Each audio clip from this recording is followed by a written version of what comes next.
Imagine a land of breathtaking natural wealth, gushing fountains of crude oil so vast they can reshape global energy markets, veins of sparkling diamonds and shimmering gold, so rich they can fund armies. Deposits of cobalt and coltan so crucial they power every smartphone and electric car on the planet. Logically, a nation blessed with such geological fortune should be a paradise of prosperity, a beacon of development with gleaming infrastructure, world-class education, and unparalleled healthcare for its citizens. Yet across the globe, a deeply unsettling paradox persists. The nations most richly endowed by nature are often the most tragically cursed by man. This phenomenon, known to economists and political scientists as the resource curse or the paradox of plenty, is one of the most persistent and tragic puzzles of modern development. It posits that countries with an abundance of non-renewable natural resources, particularly oil, gas, and valuable minerals, tend to exhibit worse economic growth, higher levels of corruption, weaker governance, and a greater propensity for violent conflict than their resource-poor counterparts. The very wealth that lies beneath the soil, promising a shortcut to prosperity, so often becomes a poison that sickens the body. Politics concentrates power in the hands of a corrupt elite and leaves the vast majority of the population in poverty. This curse is not a mystical force. It operates through a series of distinct and observable mechanisms that systematically dismantle the foundations of a healthy, diversified economy and a functional, accountable state. The first and most famous of these is Dutch disease. Named after the crisis that befell the Netherlands following the discovery of North Sea gas fields in the 1960s. This economic ailment occurs when a massive influx of foreign currency from resource exports drives up the value of the domestic currency. This, in turn, makes all other exports from the country, from agriculture to manufactured goods, prohibitively expensive on the world market, crippling diversification, and leaving the nation dangerously dependent on a single, volatile commodity. This leads to the second mechanism, price volatility. The global prices for oil and minerals are notoriously unstable, subject to wild swings based on geopolitical events, technological shifts, and market speculation. This creates devastating boom and bust cycles. During a boom, government revenues surge, leading to lavish spending on grandiose projects and unsustainable subsidies. When the inevitable bust comes, revenues collapse, plunging the country into a severe recession, forcing painful austerity measures and making stable, long-term economic planning an impossible dream. Perhaps most corrosively, the resource curse attacks a nation's governance. The immense, easily captured profits from resources known as rents create a toxic incentive structure. Governments in resource-rich states often become rentier states. They derive their income not from taxing a productive and diverse citizenry, a process that necessitates accountability and public service provision, but from drilling oil or mining minerals. Their primary accountability shifts from their people to the multinational corporations they partner with. This unearned wealth becomes a colossal prize for a corrupt elite to capture and control.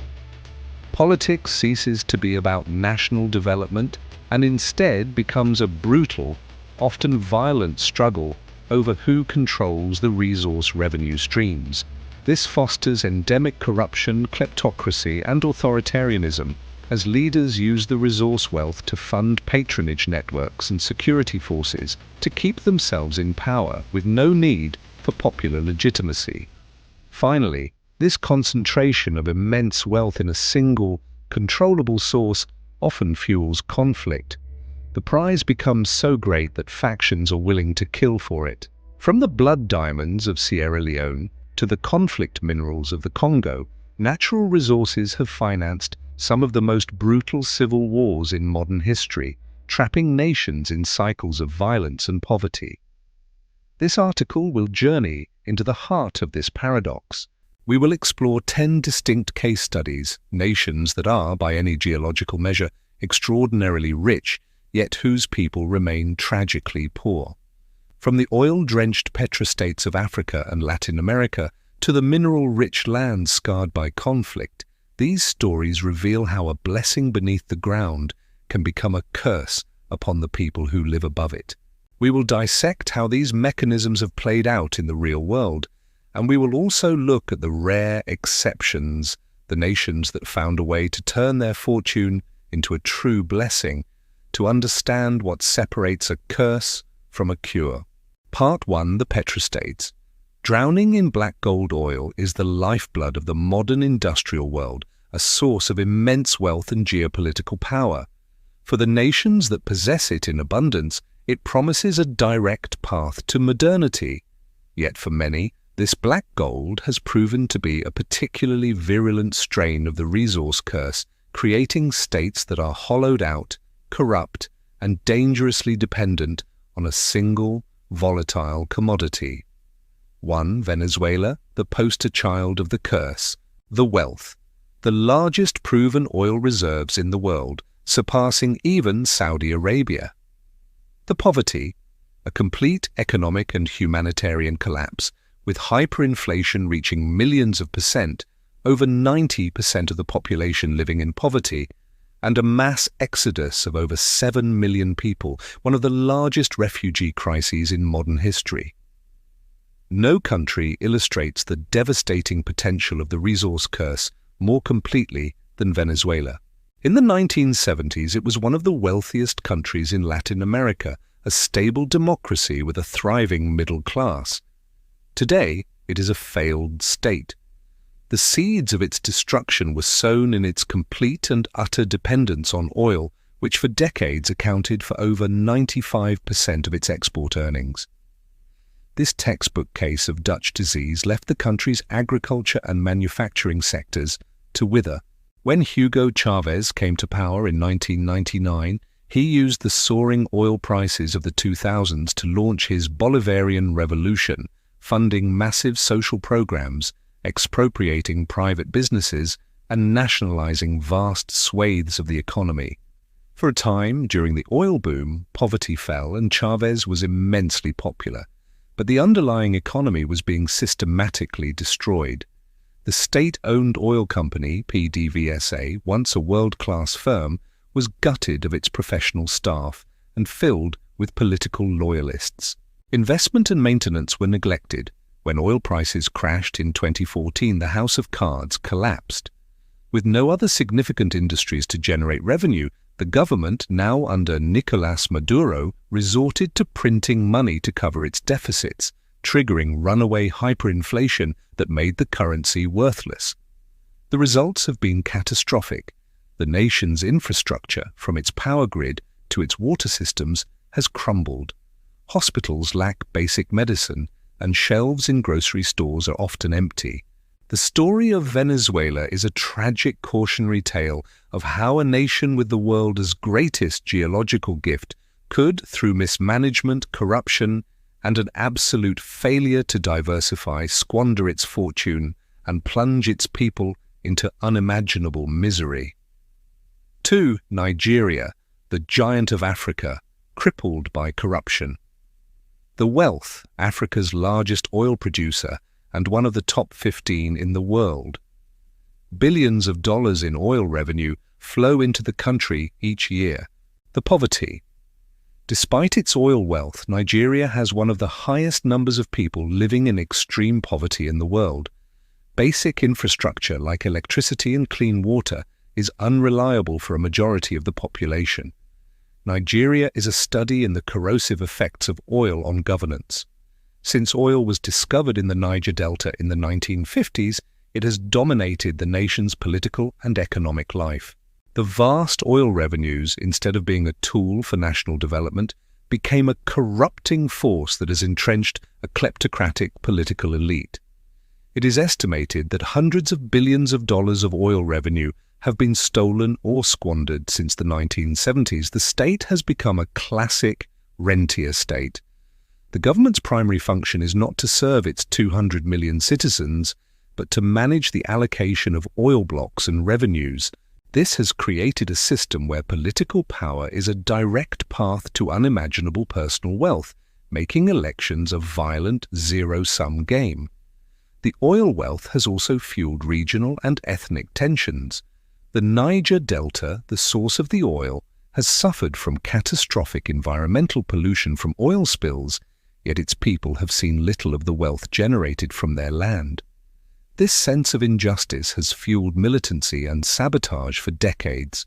Meanwhile, in the country's northeast, the Boko Haram insurgency has thrived in a region plagued by extreme poverty and neglect, a stark reminder that the oil wealth concentrated in the south has done little to foster national unity or equitable development. Nigeria is a powerful nation, but its potential remains shackled by a curse that has turned its greatest asset into its greatest liability. 3. Angola, a war economy in peacetime. The wealth, the second largest oil producer in sub-Saharan Africa. Also rich in diamonds. The poverty, extreme inequality. While the capital, Luanda, boasts skyscrapers and luxury boutiques, for a tiny elite, a majority of Angolans live on less than $2 a day. Child mortality rates are among the highest in the world. Angola's resource curse is deeply intertwined with its history of conflict. The brutal civil war that raged for 27 years after independence in 1975 was largely financed by the nation's natural resources. The ruling MPLA party used offshore oil revenues to buy weapons, while the rival UNITA insurgency funded itself through the illicit trade of blood diamonds. When the war ended in 2002, the nation was left in ruins. A subsequent oil boom provided a golden opportunity for reconstruction and development. Instead, it fueled one of the most corrupt systems in the world.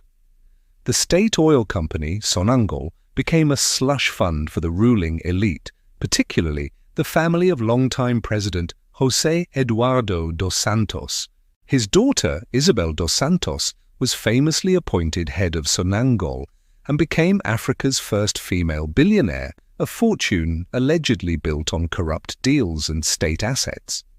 While billions of dollars flowed into the country, very little was invested in schools, hospitals, or sanitation for the general population. The country suffers from a severe case of Dutch disease, importing almost all of its food and consumer goods because no other sector of the economy can compete with oil.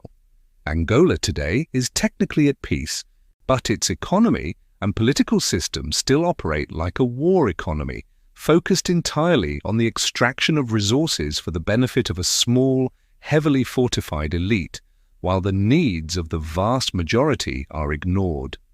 4. Equatorial Guinea, an absolute kleptocracy. The wealth, one of the largest oil producers in sub-Saharan Africa. On paper, it has a GDP per capita comparable to that of Portugal or South Korea. The poverty.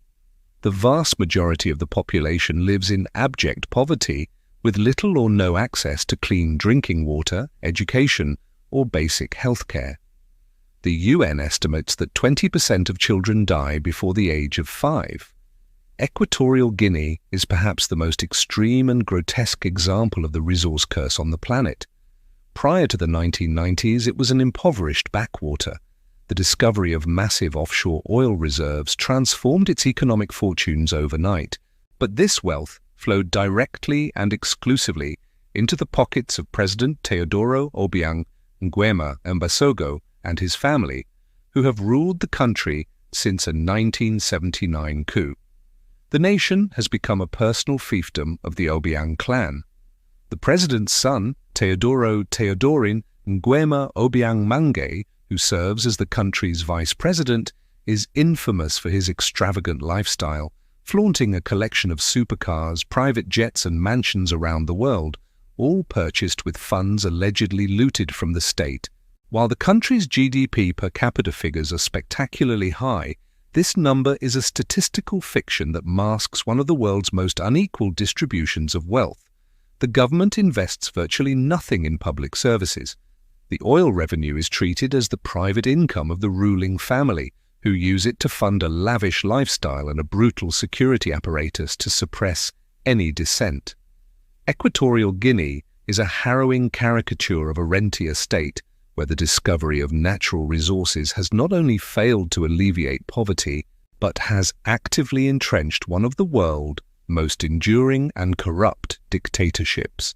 Part 2. The mineral wealth, the scars of the earth. While oil is a potent curse, the allure of solid minerals, diamonds, gold, and the metals that power our digital age can be just as destructive. Unlike offshore oil, which requires significant capital and technology, many valuable minerals can be extracted with simple tools, making them an ideal funding source for rebel groups and warlords, and trapping nations in cycles of unimaginable violence. 5. The Democratic Republic of Congo, DRC. The engine of modern life, the heart of a tragedy, the wealth, unimaginable mineral wealth. The DRC holds over 70% of the world's cobalt, essential for batteries in smartphones and electric vehicles, is a major producer of copper and coltan, also vital for electronics, and is rich in diamonds, gold, and tin. The poverty, consistently ranked among the world's poorest and least developed countries. Decades of conflict have killed an estimated 6 million people, and millions more are displaced. Basic infrastructure is non-existent in large parts of the country. The DRC is the ultimate embodiment of the resource curse as a driver of conflict. Its geological wealth is not a blessing but a magnet for predation, both internal and external. The struggle to control its vast mineral resources has fueled decades of war, involving multiple neighboring countries and countless armed militias. This protracted conflict, sometimes dubbed Africa's World War, has been the deadliest since World War II. The mining sector is notoriously unregulated. In the eastern provinces, armed groups often control the mines, using forced labor, including child labor, to extract conflict minerals. These minerals are then smuggled into the global supply chain, eventually ending up in the electronic devices we use every day. The immense profits from this trade fund the very militias that terrorize the local population, perpetuating a cycle of violence. The central government in Kinshasa is notoriously weak and corrupt, unable to project its authority over the vast country or to translate the nation's mineral wealth into development for its people. The DRC is a tragic paradox, a country whose resources are indispensable to the 21st century global economy, but whose people have been left to suffer in a state of near-constant conflict and humanitarian crisis. 6. Sierra Leone and Liberia, the Blood Diamond Wars. The wealth. Rich deposits of high-quality alluvial diamonds, which can be easily mined from riverbeds with simple tools. The poverty. Both nations were completely devastated by brutal civil wars in the 1990s and early 2000s, leaving them with destroyed infrastructure and deeply traumatized populations. Sierra Leone and Liberia are the twin case studies of the blood diamond phenomenon. The easily accessible nature of their diamond fields made them the perfect resource to fuel insurgency. Unlike oil, which requires fixed infrastructure, alluvial diamonds are like a portable, high-value currency, ideal for funding rebel armies. In both countries, rebel groups, the Revolutionary United Front, RUF, in Sierra Leone, and Charles Taylor's National Patriotic Front of Liberia, seized control of the diamond-producing regions. They used horrific tactics, including the systematic use of child soldiers and widespread amputations, to terrorize the population and maintain control. The diamonds were then smuggled out of the country and sold on the international market, with the profits used to buy weapons and prolong the conflicts. The wars were not fought for ideology but for control of the diamond wealth. The states themselves completely collapsed. The term blood diamonds entered the global consciousness, eventually leading to the Kimberley Process certification scheme, an international effort to prevent conflict diamonds from entering the mainstream market. While the wars have ended, both nations are still struggling to rebuild and overcome the legacy of a curse that turned their beautiful gems into a currency for terror. 7. Zambia, the copper coaster. The wealth, one of the world's top producers of copper. The poverty. After decades of reliance on copper, Zambia remains a low-income country with high rates of poverty and inequality. Zambia's story is a classic example of the economic perils of Dutch disease and commodity price volatility. At its independence in 1964, Zambia was one of the most prosperous nations in sub-Saharan Africa. Its vast copper mines generated significant revenue, and the future looked bright. However, this over-reliance on a single commodity proved to be its undoing. The government nationalized the mines in the 1970s, but when copper prices collapsed later that decade, the Zambian economy was devastated. With no other significant industries to fall back on, the country spiraled into debt and economic decline. The government, dependent on copper revenues, went through extreme boom and bust cycles that made consistent policymaking impossible. Agriculture was neglected and the manufacturing sector never developed. When the mines were privatized again in the 1990s, it led to some renewed investment, but the fundamental problem of overdependence remains. Zambia's journey from a promising middle-income nation to a heavily indebted poor country is a powerful lesson in the dangers of failing to diversify an economy away from a single, volatile, natural resource. Part 3. Nuances and escape routes. The resource curse is powerful, but it is not deterministic. The outcome of a resource discovery depends heavily on the quality of a nation's institutions and governance. The following cases show the curse in a different light, from a microstate that squandered everything to a superpower that uses it to project power, and finally, to two nations that found a way to escape the curse entirely. 8. Nauru, from paradise to ruin, the wealth. For a time, the highest per capita income on Earth derived from immense deposits of high-quality phosphate from centuries of bird droppings. The poverty, a near-bankrupt state with a ruined landscape, a largely unemployed and unhealthy population, and a future dependent on foreign aid and serving as a controversial detention center for Australia. Nauru is the resource curse in miniature, a tragic parable of squandered fortune. In the 1970s and 80s, this tiny Pacific island nation was fabulously wealthy. The phosphate mining royalties were so large that the government abolished taxes and provided extensive free services. Citizens indulged in lavish consumerism, importing luxury cars they could only drive around the island's single main road. However, the government completely failed to manage the wealth for the long term. The Nauru Phosphate Royalties Trust, established to secure the country's future, was plundered through corruption and disastrously inept investments, including a loss-making London musical about the life of Leonardo da Vinci. By the early 2000s, the high-grade phosphate was exhausted and the money was gone. What was left was a barren, lunar-like interior, stripped of its soil and vegetation by decades of mining. The population, accustomed to a life without work, now suffers from some of the world's highest rates of obesity and diabetes. Nauru's story is a heartbreaking cautionary tale of how a nation can go from being the richest on Earth to a case of near-total state failure in the span of a single generation. 9. Russia. The curse on a superpower scale. The wealth, one of the world's top producers of crude oil and natural gas, along with a vast endowment of other minerals and metals. The poverty. While not poor in the African sense, Russia's economy is profoundly underdeveloped and undiversified for a nation of its stature. Wealth is concentrated in Moscow and a small class of oligarchs, while life in much of the provinces is marked by stagnation and low living standards. Russia demonstrates how the resource curse can shape the politics of a major world power.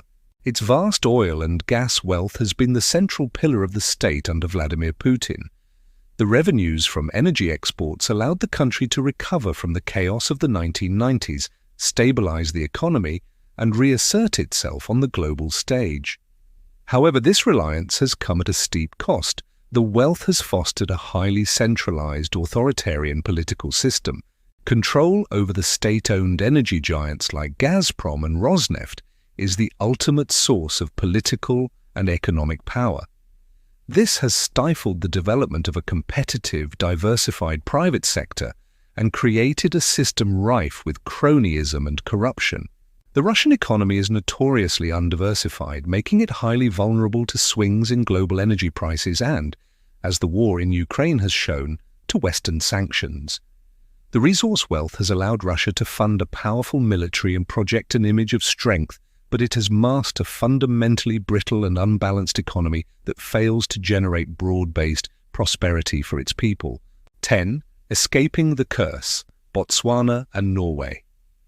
The final case is a tale of two nations that prove a different outcome is possible. Botswana, diamonds for development. When Botswana gained independence in 1966, it was one of the poorest countries in the world. The discovery of massive diamond deposits shortly after could easily have set it on the path of its resource-cursed neighbors. Instead, Botswana has achieved one of the highest sustained economic growth rates in the world and has become a stable, democratic, upper-middle-income country. It succeeded where so many others failed due to a combination of factors: a pre-colonial culture of public debate and consensus building, Kagotla, a pragmatic and incorruptible post-independence leadership, and a deep respect for the rule of law and property rights. The government negotiated favorable deals with mining companies and, crucially, adopted a policy of prudent financial management.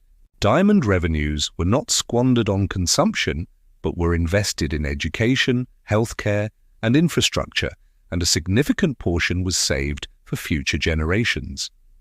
Botswana demonstrates that the most valuable resource is not what lies in the ground, but the quality of a nation's governance. Norway. The oil fund for the future. Norway's story is perhaps the most celebrated escape from the resource curse.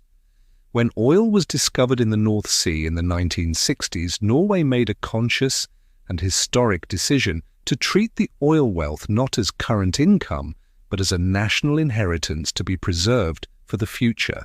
It established the Government Pension Fund Global, now the world's largest sovereign wealth fund, worth over 1.5 trillion. The rules are strict. The government is only allowed to spend the long-term real return from the fund's investments, not the capital itself. This brilliant mechanism achieves two things. It insulates the domestic economy from Dutch disease by investing the oil money abroad, and it ensures that the oil wealth will benefit Norwegians for centuries to come, long after the last drop has been extracted. Norway proves that with foresight, strong democratic institutions, and a culture of transparency, natural resource wealth can be transformed from a curse into an enduring blessing. The journey through these 10 nations reveals a profound and consistent truth. The resource curse is not a curse of geology, but of governance. The diamonds in Botswana are geologically no different from the diamonds in Sierra Leone. The oil in Norway is the same fossil fuel as the oil in Venezuela. The decisive factor is not the resource itself, but the political and social institutions that manage it. The paradox of plenty is, at its heart, a political problem. When a nation's institutions are weak, when the rule of law is absent, when transparency is non-existent, and when leaders are not accountable to their people, resource wealth acts as a cancer. It feeds corruption, stifles dissent, and provides the means for conflict, hollowing out a nation from the inside. The promise of easy money corrodes the difficult, patient work of building a diverse, productive economy and a functional democratic state. Conversely, nations that have escaped the curse, like Botswana and Norway, did so through a conscious and deliberate political choice. They prioritized long-term stability over short-term gain. They built robust, transparent institutions to manage their wealth. They understood that true national prosperity comes not from what can be extracted from the ground, but from what can be built in the minds of their people and the integrity of their government. For the citizens of the developed world, the stories of the DRC, Nigeria, and Venezuela carry an uncomfortable moral weight. The cobalt in our smartphones, the gasoline in our cars, and the diamonds in our jewelry are all inextricably linked to this global story. Our consumption fuels the demand that makes these resources so valuable and, in turn, so corrupting. As we navigate the 21st century, the greatest challenge for resource-rich nations will be to build the institutions capable of turning their natural inheritance into a blessing. And for the rest of the world, the challenge will be to confront the hidden human cost embedded in the resources that power our modern lives. The curse is not inevitable, but breaking it requires a political will that in too many of the world's richest, poorest places remains tragically scarce.